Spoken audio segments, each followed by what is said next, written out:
कि बाबा जो कल हुआ सियालकोट में, पहले तो मुझे यह बताओ शरीयत में उसकी इजाजत कहां है?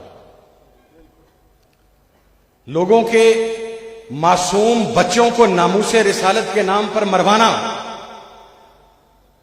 मैं एक बात अर्ज करता हूं, आपको सख्त बात है, जो मरज़ईज हैं इनका जो मेन सेंटर है वो लंदन में नहीं है, वो हैफा में है, इसराइल में।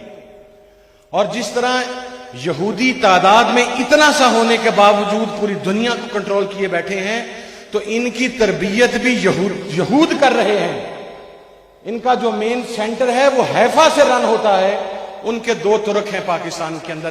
पहला तरीका कि वो जो नॉर्मल ब्यूरोक्रेसी के जरिए या ताकत के मराकज में दाखिल होकर अपनी मर्जियत का दिफा करते हैं या उसे परवान चढ़वाते हैं। दूसरा तरीका यह है कि मैं पंजाबी में अर्ज कर दूं कि वो चरवाहा था, जब वो अपनी बकरियां चरवाने जाता था तो वहां पर यकदम आवाज आती थी वो लोगों को गांव का कि शेर आ गया, शेर आ गया। तो लोग लाठियां लेकर निकलते थे, लेकिन वो आगे से मजाक कर रहा होता था। और फाइनली जिस दिन शेर आ गया, उस दिन उसकी आवाज के ऊपर बाहर कोई नहीं निकला और शेर उस दिन उसको चीर फाड़ कर चला गया। तो आप अकीदा खत्म नबूवत को सिर्फ वहां पर फिक्स करें जहां पर अकीदा खत्म नबूवत फिक्स होता है।